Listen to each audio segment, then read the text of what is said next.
Hai teman-teman, Assalamualaikum warahmatullahi wabarakatuh. Perkenalkan, aku Salis Nurfaya dengan kode NPM 10221039 dari kelas C2 Akuntansi. Pada video ini, aku akan membahas pemahamanku mengenai Ma'rifatul Insan.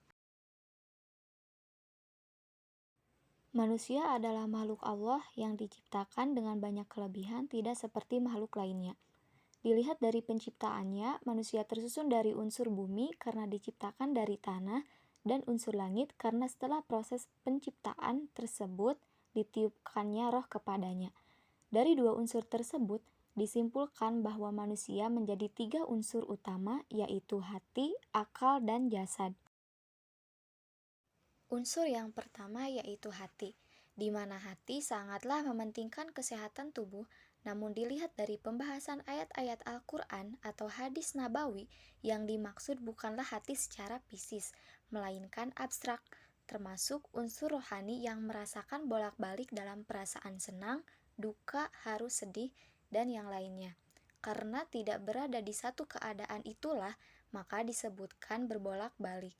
Di dalam hatilah tersimpan potensi besar untuk berniat dan bertekad. Unsur yang kedua yaitu akal. Imam Ghazali mengatakan akal adalah bagian dari hati, tetapi akal bukanlah otak. Karena akal pun abstrak, yaitu karunia Allah yang menjadikan manusia makhluk istimewa. Akal memberikan manfaat dalam bidang pengetahuan, sehingga manusia dapat melakukan pengembangan dan inovasi. Untuk unsur yang ketiga yaitu jasad, di mana jasad dapat dikenali karena jasad dapat dilihat dan diraba. Karena itu tidak ada perbedaan antara hakikat jasad. Bagi manusia, jasad digunakan untuk terlaksananya apa yang telah ditekadkan oleh hati dan direncanakan oleh akal.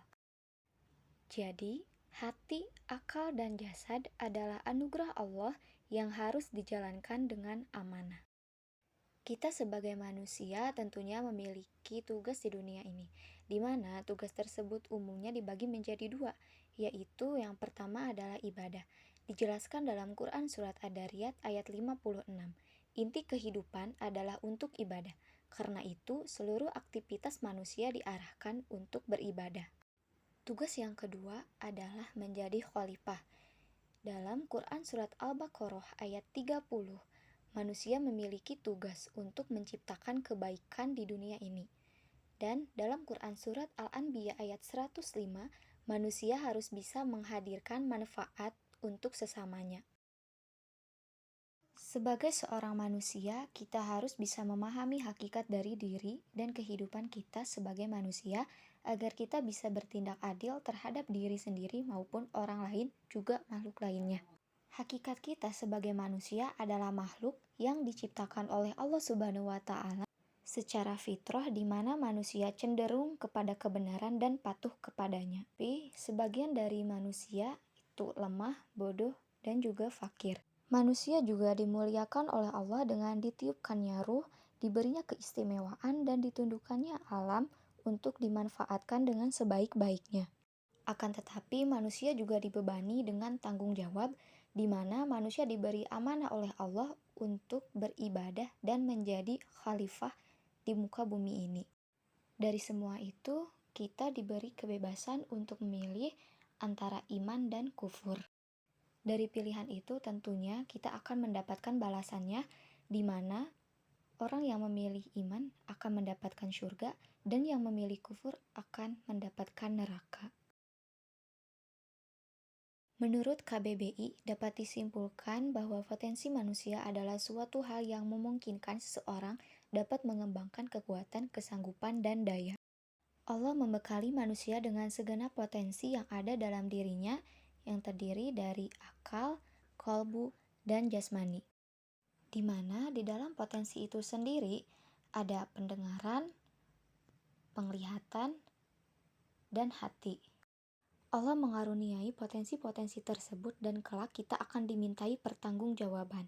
Bagi mereka yang bersikap amanah akan dianugerahi kehormatan menjadi seorang khalifah.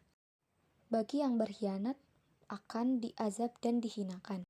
Mereka yang tidak mau menggunakan potensi dirinya untuk beribadah, maka diumpamakan oleh Allah dengan berbagai perumpamaan yang hina, di antaranya bagaikan binatang ternak, anjing, kayu, batu, keledai, dan laba-laba.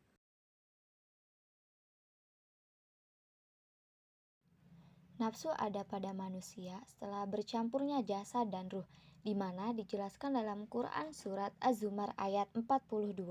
Jiwa manusia adalah pangkal kendali baik buruk manusia secara keseluruhan.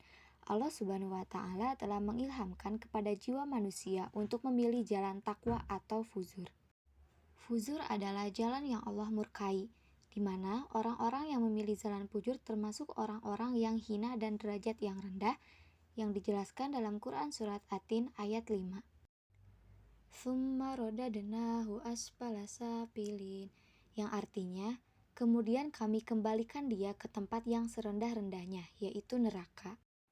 Takwa adalah jalan yang Allah ridhoi, di mana orang yang memilih jalan takwa termasuk orang-orang yang beruntung, yang dijelaskan dalam Quran surat Asy-Syams ayat 9. Qad aflaha man zakkaha, yang artinya sesungguhnya beruntunglah orang yang mensucikan jiwa itu. Kondisi jiwa manusia tidak pernah statistik, melainkan dinamik. Saat zikir menonjol, maka nafsu akan tenang. Saat akal menonjol, maka nafsu akan terombang-ambing. Dan saat syahwat menonjol, maka nafsu tak terkawali. Dilihat dari dominasi ruh dan nafsu tersebut, jiwa manusia dibagi menjadi 3 keadaan, yaitu yang pertama adalah ruh di atas hawa nafsu, di mana manusia cenderung selalu berzikir dalam rangka mengontrol diri, sehingga jiwa tenang. Yang kedua adalah keadaan ruh tarik-menarik dengan hawa nafsu, di mana kondisi akal paling berperan dan akan terjadi konflik batin yang keras antara keinginan beramal soleh dengan kecenderungan berbuat maksiat, atau penuh dengan kebimbangan. Yang ketiga adalah keadaan ruh di bawah pengaruh hawa nafsu, di mana kondisi ini manusia dikuasai syahwatnya dan jiwa selalu menyuruh melakukan hal-hal yang buruk atau bermaksiat.